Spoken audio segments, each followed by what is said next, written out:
Quand on veut faire des vidéos, le premier truc auquel on pense, c'est la caméra avec laquelle on va filmer. Le problème avec ça, c'est que quand on vient pas du milieu de l'image, on se rend très vite compte que c'est un sujet assez technique. Alors il y a deux solutions, soit vous apprenez la technique, soit vous vous faites aider. Cette vidéo-là représente la deuxième solution.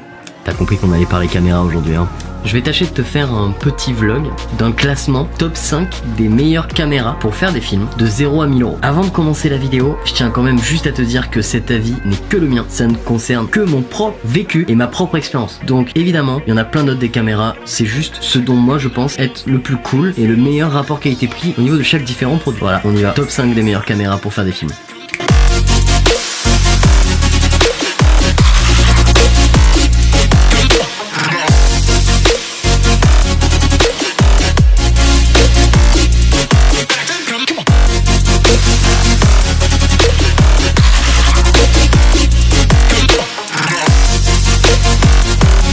Pour te résumer tout ça, j'ai fait un petit dessin.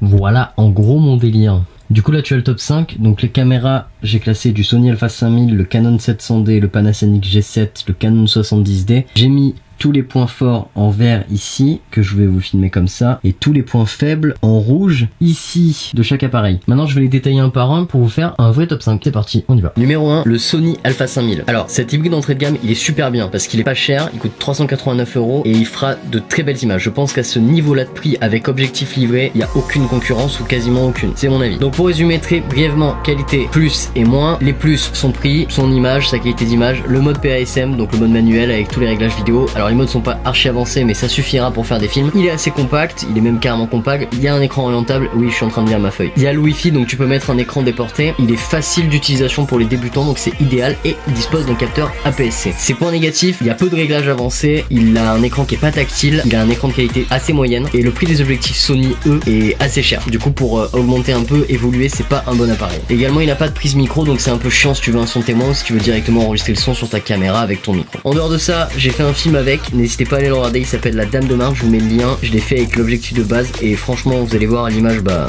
ça rend pas mal quand même, c'est correct. Numéro 2, le Canon 700D. Alors tout le monde le connaît parce que c'est un capteur très utilisé par beaucoup de vlogueurs et de youtubeurs. Il faut savoir que ce Canon 700D en l'état à l'achat est pas trop exploitable donc il est à peu près trouvable au prix de 400 € sans objectif, comptez 129 € plus avec un objectif 50 mm 1.8 que je vous conseille, ou alors vous pouvez le trouver à 529 € je crois avec objectif, donc c'est un 16 dans un 18 55 mm. Alors rapidement les points positifs du Canon 700D c'est que vous allez pouvoir installer Magic Lantern dessus et sortir des images d'une qualité de ouf, notamment du RAW, c'est génial. Ensuite c'est un capteur APS-C, vous avez des objectifs Canon EF donc c'est les objectifs les plus répandus, vous pouvez en trouver des pas chers du tout et des très bons. Les réglages sont complets, la qualité d'image globalement est bonne et il y a pas mal de choses sympas à faire avec. Les points négatifs cependant maintenant c'est que il a un prix qui est quand même encore je trouve très élevé par rapport à son niveau de qualité, surtout que je vais vous parler de la troisième place et la troisième place pour 100 et quelques euros de plus mérite largement le détour. Son deuxième point faible c'est surtout le Wi-Fi, donc il ne possède pas de Wi-Fi donc ce sera plus compliqué pour faire un écran déporté dessus, il va falloir directement brancher avec des câbles. C'est à peu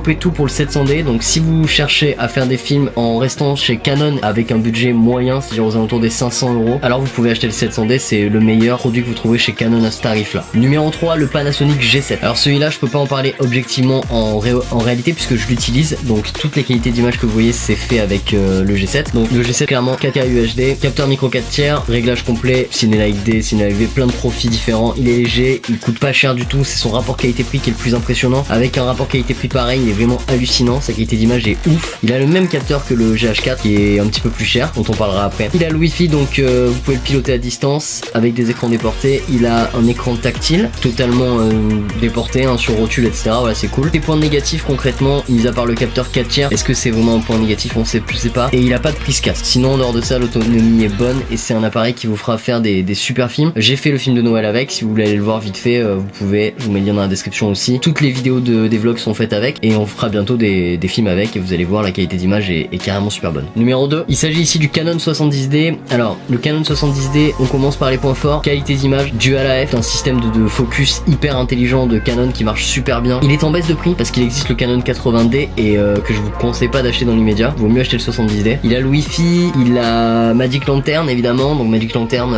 utilisé à balle sur cet objectif, enfin sur ce Canon 70D, c'est juste de la Chewy, Magic Lantern avec ça. Qu'est-ce qu'on peut dire de plus? Écran tactile, je sais pas si j'oublie les trucs, les objectifs Canon EF, toujours pareil, donc pas cher et nickel. Petit inconvénient, ses points faibles, il en a qu'un seul à mes yeux, c'est le fait que ses flux vidéo sont très lourds. C'est le seul inconvénient qu'il a à mes yeux. Après voilà, encore une fois c'est une vidéo objective, c'est mon avis, voilà, chacun son truc. Première place pour le Panasonic GH4. Alors je sais qu'il est au-dessus de 1000 €, il est quasiment à 1190, mais je me devais de le mettre parce que pour ce prix là vous avez un appareil d'une qualité cinéma. Concrètement les points forts du GH4 c'est la 4K cinéma, donc vous avez de la vraie 4K, de la 4096. Il a été conçu pour la vidéo, il y a 1 million de formats vidéo dessus, de la 4K, de tout ce que vous voulez, il y a tous les formats possibles imaginables. C'est une vraie machine de guerre, ça a été vraiment fait pour le cinéma, les formats de sortie sont ouf, le prix est ouf, la qualité d'image est ouf. Son seul inconvénient, s'il en aurait un, ce serait que c'est un capteur 4 et que du coup c'est plus compliqué d'arriver à faire des choses avec. Concrètement c'est juste une machine de guerre, c'est juste vraiment un appareil de fou. Donc foncez sur le GH4 les copains si vous avez les moyens, c'est le meilleur de ce top 5. D'ailleurs il y a plein de courts métrages très connus qui ont été faits avec le GH4. Et voilà mon petit pote, c'est déjà fini. J'espère que cette vidéo t'a plu. C'est mon top 5 des caméras à acheter de 0 à 1000 €. J'avais pas trop d'idées pour le faire, de quelle façon le faire, etc. Donc je me suis dit pourquoi pas. Si tu veux aller voir un peu des tests sur les caméras, ce que je te conseille c'est de taper le nom de la caméra puis cinématique sur YouTube. Tu vas pouvoir trouver plein de mecs qui ont fait des films avec et c'est hyper intéressant, puis tu vas sûrement pouvoir trouver ton bonheur. En tout cas il y a de fortes chances. Moi je vais retourner m'atteler à mes scénarios. Demain je vous prépare un petit vlog caliente et on se fait ça, hein, du kiff, tout ça on connaît. Je vous souhaite à tous une très bonne soirée. Je rappelle juste aussi que au niveau des tarifs c'est variable, ça peut changer, et surtout que je ne parle évidemment que d'appareils neufs et pas d'occasion, parce que vous pouvez trouver bien sûr tous ces appareils là en occasion beaucoup moins cher, voire même de meilleurs appareils d'occasion. Passez une bonne soirée, on se retrouve demain, ciao, la bise.